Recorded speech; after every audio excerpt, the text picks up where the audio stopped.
지난번 자료에서는 R을 설치하는 내용을 알아봤는데 오늘은 계산 기능과 데이터 타입, 그리고 결측치, 데이터의 일부분을 지정하는 방법, 데이터 불러오기 또는 내보내기, 그리고 데이터 요약하는 내용을 보도록 하겠습니다. 먼저 지난 먼저 자료에서 마지막에 R을 설치한 이후에 R에서 사용하는 패키지를 불러오는 방법을 한번 살펴봤는데 이건 그냥 넘어가도록 하겠습니다. R에서 사용하는 산술 연산자를 보면은 그러니까 일반적으로 사용하는 그런 연산자를 그대로 사용합니다. 사칙 연산을 하는 것, 그 다음에 승수 연산, 뭐 제곱하는 거죠. 2의 3승, 3의 자승, 뭐 이런데 꺽쇠를 쓰기도 하고 아스테리스크 2개를 겹쳐 쓰기도 합니다. 그리고 나눈 목과 나머지를 표시하는 방법, 부등호. 그 다음에 같으냐, 같지 않느냐를 물어보는 거예요. 이거는 이퀄이 2개, 그리고 느낌표와 이퀄, 같지 않느냐. 물어보는 거고, 역슬래시는 or를 나타내고 또는 그리고 and 표시는 그리고를 나타냅니다.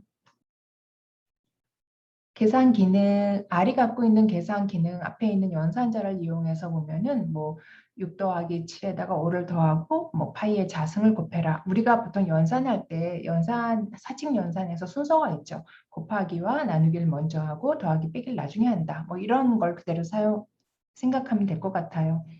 그리고 로그와 익스퍼넌트 값, 그 다음에 로그. 1000을 미수 10으로 해서 로가리즘을 한 것이 얼마냐. 그리고 사인 함수, 코사인 함수. 이거 한번 아래서 한번 볼게요. 이걸 클릭해서 여기다가 값이 바로 나오죠. 그러니까 이 더하기 가로 안의 값을 먼저 하고 그 다음에 파이 자승을 곱하고 5를 더한 그런 값이 될 거예요.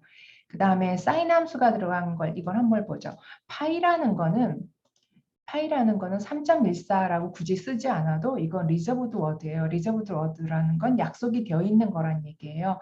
그래서 파이라고만 써도 얘가 그 값이 들어가고 이거를 뭐 코사인 사인 함수를 써가지고 실행을 하면은 값이 계산이 돼서 나오죠. 그런데 두 번째도 똑같은 예제인데 사인에 s를 대문자로 썼어요. 그래서 그렇게 하고 실행을 했더니 그러니까 카피 페이스트를 제가 지금 계속 실행을 하는데 대문자 사인은 찾을 수 없다 그랬죠. 그 얘기는 R이 대소문자를 구분한다라는 거예요. 그래서 변수명을 줄때 기무로 쓰는 거, 소문자 기무로 쓰는 것과 앞에를 대문자로 해서 KIM을 쓰는 거는 다른 변수가 된다는 얘기예요. 그렇지만 그건 혼동스러워서 그런 식으로 변수 어사인은 하지 않죠. 아래에서 사용하는 데이터 타입에는 이렇게 여러 가지가 있어요. 논리적인 거, x에다 true를 넣고 y에다가 false를 넣었어요. 제가 예제를 쓸 때 R 콘솔 창에서 이렇게 어사인하는 값 어디에 얼마를 집어넣어라 할 때 equal 표시를 썼는데 이렇게 이건 뭐라고 하죠? 부등호, 이 표시, 역화살표, 반대 화살표 이거로도 지정을 해요. 똑같은데 이게 처음에 R이 나왔을 때는 다 이런 기호를 써서 어사인했어요. 이퀄 대신에. 근데 얘는 2번 써야 하잖아요. 뭐그 크기 표시하는 거하고 뭐 하이픈 2개를 해야 되는데 그냥 이퀄 하나만 쓰면 편한데 아직까지도 이렇게 코딩하는 사람도 있긴 해요. 그리고 여기서 보면 x에다 true, y에다 false를 넣으라고 하고 여기다 똥똥 표시가 있죠. 특수기호. 이거는 뭐냐면 한 줄에 명령을 여러 개 쓸 때 구분하는 기호로 써져요. 만약에 이게 없으면은 오류가 나죠. 한번 볼까요? 이렇게 넣고 만약에 이건 제대로 된 프로그램이에요. 그래서 x를 쳐라. 그럼 x는 true가 찍히겠죠? y도 true가 찍힐 거예요. 근데 만약에 내가 쟤를 다시 불러서 아래서는 다시 부르는 방법은 화살표로 위로 올라가면 돼요. 얘가 없는 상태에서 내가 명령어 2개를 쓰겠다? 그럼 오류가 나는 거예요. 그래서 한 줄에 명령어 여러 개 쓸 때는 그 문자를 쓰고 요 똥똥 표시를 하고 나서 옆으로 계속 쓰면 돼요. 그러니까 짧은 명령어를 쓸 때는 그렇게 하면 되지, 그렇게 주로 하는데 명령어 자체가 이 문장이 길 때는 보통 이렇게 하지 않지만 프로그램이 너무 이렇게 짧은 명령어로 계속 길어지게 되면 그걸 옆에다 붙이기도 해요. 그다음에 수치 데이터는 A에다 5를 집어넣고 B에다 스퀘어루트 2를 넣어라. 그래서 A, B를 찍었더니 뭐 이렇게 나오는가? 캐릭터 문자는 A에다가 1이라는 문자를 넣으란 얘기예요. B에다가는 1이라는 숫자를 넣으란 얘기예요. 그래서 A하고 B를 찍으면 A는 더블 코테이션이 들어가죠. 1이라는 거는 연산을 할 수 없는 문자라는 의미고 B는 그러니까 뉴메릭이니까 연산할 수 있겠죠. 그리고 A에다가는 캐릭터라는 문자를 넣고 B에다가 또 캐릭터 A를 넣고 C에는 A를 넣어요. 그리고 A, B, C를 찍어라. 그러면 A도 캐릭터, B는 A, 그리고 C는 캐릭터. 그래서 전부 캐릭터가 들어가게 되죠. 그다음에 데이터 타입을 그래서 요약해 보면은 벡터로 표시하는 게 있어요. 벡터는 한 방향만 있죠. 그러니까 리스트랑 좀 비슷해요. 그래서 그 데이터 셋 안에 들어가 있는 그 타입이 다 같아요. 수치면 수치로만 1, 2, 3, 4, 5로 들어가고 문자면 문자만 넣어야 된다는 특징이 있어요. 그리고 또 하나는 매트릭스가 있어요. 우리가 데이터 표현을 할 때 주로 매트릭스로 하죠. 매트릭스의 특징은 행과 열이 있다는 거예요. 마찬가지로 이것도 같은 타입의 데이터만 들어가야 돼요. 수치 데이터 또는 뭐 문자 데이터만 같은 타입의 데이터만 들어가야 된다. 그리고 어레이라는 거는 매트릭스보다 더 하이 디멘전, 그러니까 3차원으로, 3차원, 4차원으로도 만들 수 있다는 거죠. 그래서 그렇게 이제 일단은 데이터의 형태를 구분을 합니다. 그런데 사실은 임상 데이터 같은 경우는 하나의 타입만 데이터가 있는 게 아니에요. 수치 데이터도 있고 문자 데이터도 있어요. 뭐 범주형으로 나타내는 거는 1, 2, 3으로 코딩이 되긴 하지만 그 1, 2, 3이 연산을 할 수 있는 값이 아니잖아요. 1은 뭐 혈액형으로 얘기하자면 A형, 2는 B형, 뭐 C는 AB형, 뭐 4는 모형 이렇게 나타낼 수 있죠. 그러니까 결국은 그건 캐릭터거든요. 범주형 데이터. 그러니까 범주형 데이터와 수치 데이터 뭐 이런 것들이 같이 들어가게 되면은 결국은 우리가 매트릭스 모양은 매트릭스지만 이거는 우리가 데이터 프레임이라는 데이터 프레임의 형태로 데이터를 갖고 있게 됩니다. 그것도 나중에 이제 우리가 실제로 분석을 하게 되면 대부분의 데이터가 데이터 프레임 형태이기 때문에 자주 볼 수 있어요. 데이터 벡터의 타입은 이렇게 된 거예요. X라는 것, 여기도 다 화살표로 다 어사인을 해놨는데 X라는 거는 C라는 건 리스트를 나타내는 거예요. 그러니까 한 줄로 쭉 들어간 값, 그래서 5.1, 1.7, 6.3, 그리고 X의 로고를 찍어봐라. 그래서 X 한번 가서 앞에 있는 것만 한번 실행을 해볼게요. 그냥 컨트롤 C에서 여기다가 붙여보고 그럼 X를 찍어보면 나오겠죠? 그리고 그 다음에 나왔던 게 X를 한번 로가리즘을 취해보라는 거예요. 그러면은 그 벡터에 대해서 그대로 일을 다 해줘요. 그러니까 하나에 대해서 로그 변환을 해준다는 거죠. 그리고 Y는 1, 5 이렇게 들어간 거 세미콜론 이게 들어가게 되면은 이거는 시퀀스를 나타내요. 1부터 5까지를 나타내요. 그래서 Y는 1부터 5까지라고 이렇게 명령을 쓰면 우리가 일일이 다 내가 나열해서 숫자를 쓰지 않고 이렇게 주면은 이런 숫자가 바로 들어온다는 거예요. 그러니까 이런 건 알아두면 좀 편한 거예요. 또 하나 여기서 SEQ, 시퀀스라는 게 있는데 이거는 여기서 x는 1에서 5 그러면 자연수 1, 2, 3, 4, 5는 쓸 수 있잖아요. 그런데 그 사이의 값을 내가 조정하고 싶을 때는 시퀀스라는 명령을 써요. 그래서 SEQ 초기 값은 1에서 끝의 값은 1.4까지 0.1씩 띄어서 가라는 얘기예요. 그래서 젯을 한번 다시 해볼게요. 젯을 실행하게 되면 한번 젯을 찍어보면 이렇게 된다는 얘기예요. 1부터 1.4까지 0.1씩 증가시키라는 거예요. 그리고 다음에 아마 이게 있었던 것 같아요. 그러고 나서 y하고 젯을 더해라. 그럼 1에다가 1.0을 더하고 2에다가 1.1 이렇게 하나씩 대응되는 값들을 더하라는 연산이죠. 사실은 이런 게 언제 쓸까 싶지만 실제로 분석을 하고 연구에 관련돼서 데이터를 핸들링 하다 보면은 이런 경우들이 많이 쓰여요. 알아두면 다 쓸 수 있는 좋은 유용한 함수들이에요. 그리고 데이터 사이즈가 얼마나 되느냐를 물어보는 걸로는 랭스라는 것이 있어요. y에 들어가 있는 값 또는 z에 들어가 있는 값이 몇 개냐 확인하는 게 랭스하고 그 오브젝트를 써주면 돼요. 그래서 랭스하고 변수명을 써주면 5라는 값이 나오죠. 그리고 y 더하기 z 아까 했죠. 이 앞에서 그것의 평균을 구하라 라는 것이 min이라는 함수예요. 그러니까 함수 이름들이 다 일상적으로 쓰는 용어 단어죠. 그래서 쉽게 좀 익숙해질 것 같아요. 그 다음에 데이터 타입으로 쓰이는 것이 매트릭스. 매트릭스라는 건 행과 열이 있다고 했어요. 그래서 매트릭스라는 명령에 의해 가지고 1부터 12까지의 값을 4개의 행으로 만들란 얘기예요. 이게 왜 형인지 열인지 어떻게 알지? 그거는 뒤에 있는 값을 보면 알아요. by row equal true. 이 얘기는 row부터 채우란 얘기예요. row를 4개로 하란 얘기예요. 그러니까 1, 2, 3, 4, 5, 6, 7, 8, 9, 10, 11, 12 이렇게 채워지게 되죠. 그래서 데이터를 이제 임의로 만드는 거예요. 실제로 우리가 임상 데이터나 이런 거 쓸 때는 원래 있는 데이터 쓰지 이렇게 어떤 수치를 갖고 만들진 않지만 어떤 주어진 데이터를 몇 바이 몇, 우리가 행렬을 얘기할 때는 뭐 n 바이 n 뭐 이런 식으로 하잖아요. 그렇게 만들 때는 이런 매트릭스라는 함수를 이용한다. 그리고 y는 마이너스 1에서 2까지 그럼 마이너스 1, 마이너스 1, 0, 1, 2 이렇게 되죠. 그래서 mnew라는 걸 만들었어요. 여기서 m이라는 매트릭스가 있고 mnew라는 건 새로 만든 거예요.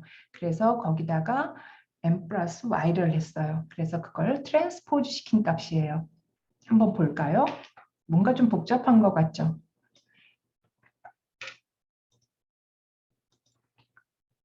m이라는 값 찍었어요. m 행렬은 그 다음에 y라는 값은 마이너스 1에서 2까지 하나씩 증가시키는 값이에요. 그래서 y를 찍어보면은 이런 값이에요. 1, 0, 1, 2. 이 얘기는 뭐냐? 다음 문장을 봐야 되겠네요. mnew는 m 더하기 y예요. 그럼 그게 어떻게 나오나 볼게요. 그럼 m.new죠.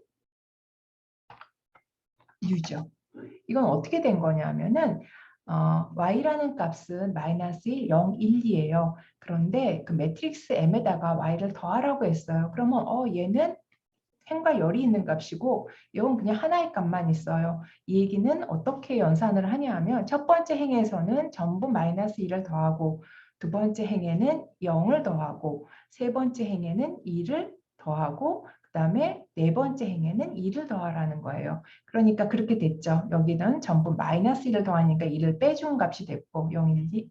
그 다음에 두 번째는 0이니까 그대로 있고 세 번째는 7, 8, 9인데 2를 더하니까 8, 9, 10. 네 번째는 10, 11, 10인데 2를 더하니까 12, 13, 14가 돼요. 그거를 마지막 명령에서는 어떻게 했어요?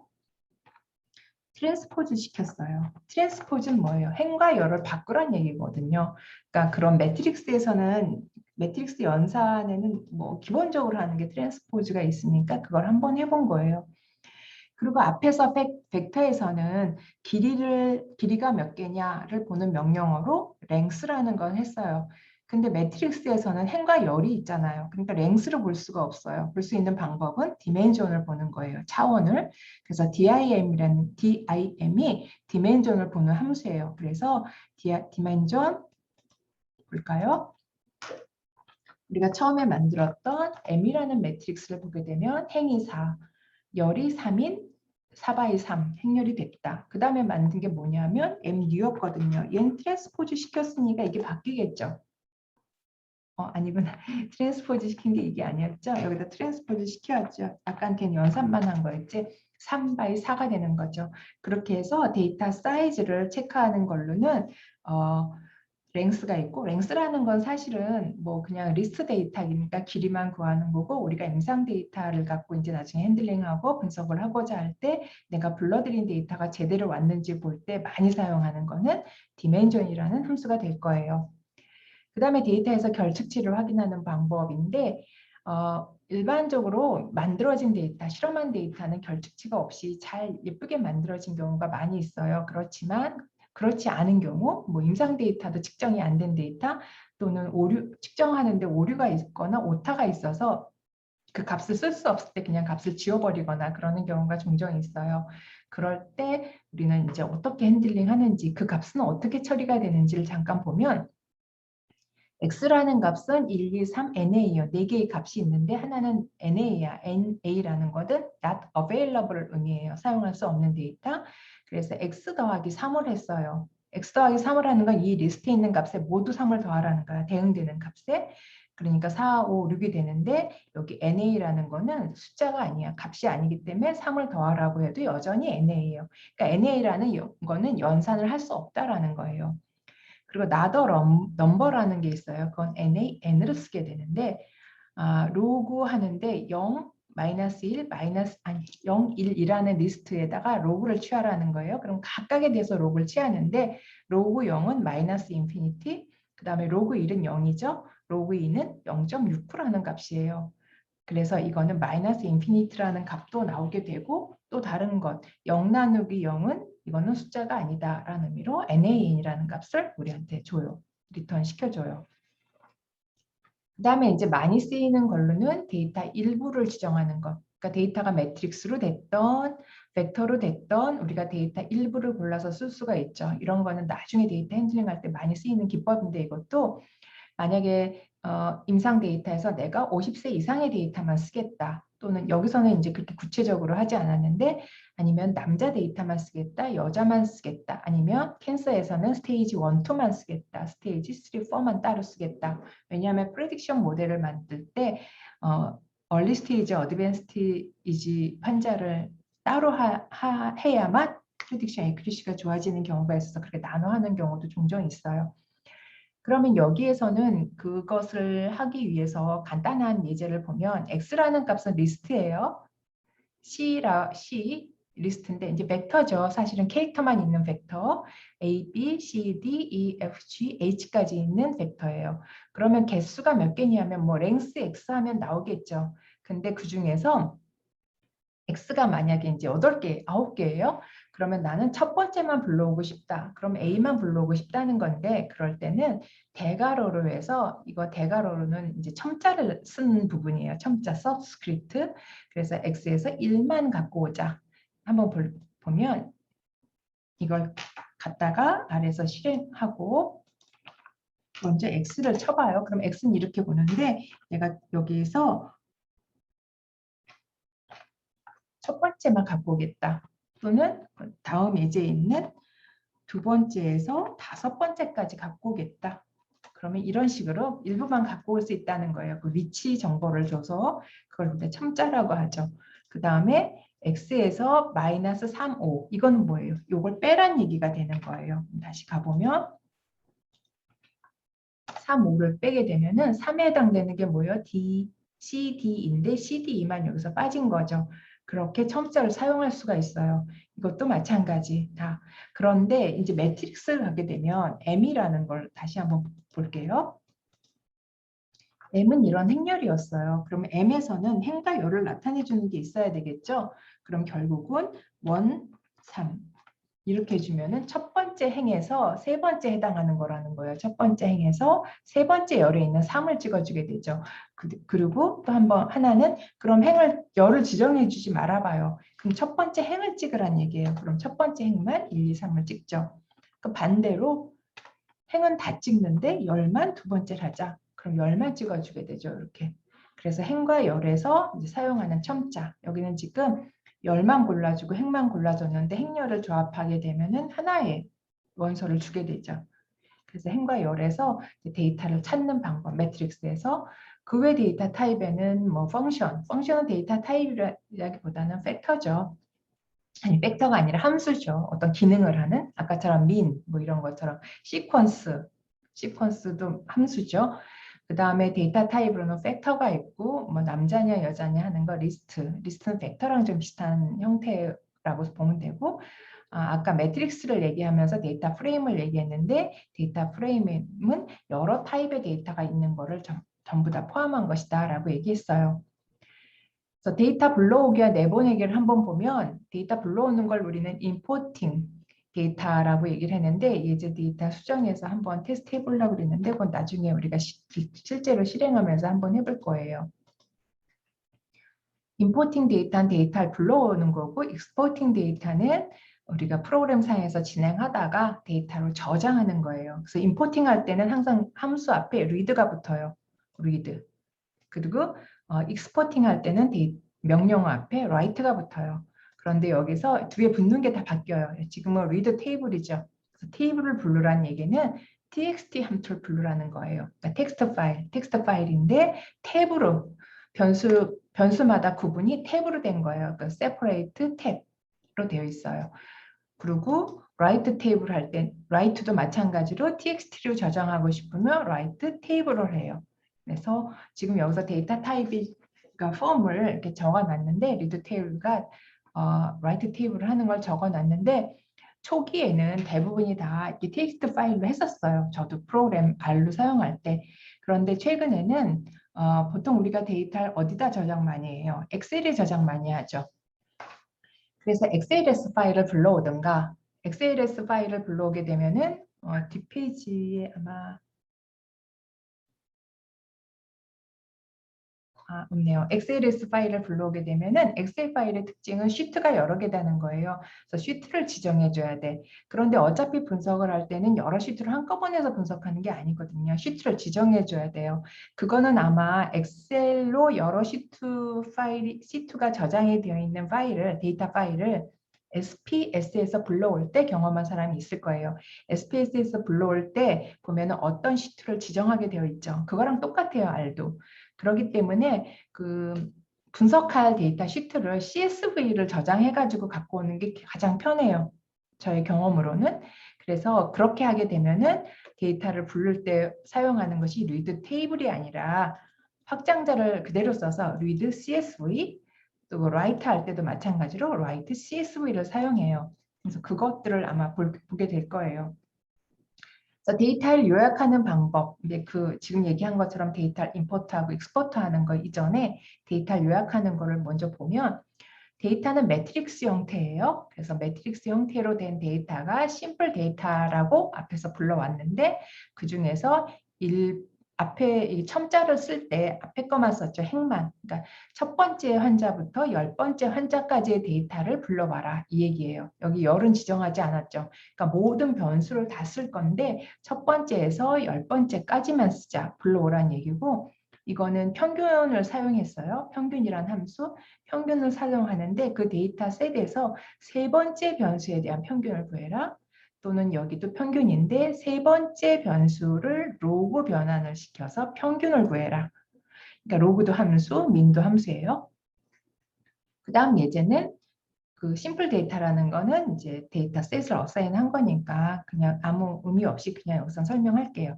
그리고 네 번째 변수에 대한 베리언스를 구해라. 세 번째 변수에 대한 스탠다드 데비에이션을 구해라. 그리고 세 번째 변수와 네 번째 변수의 코릴레이션을 구해라.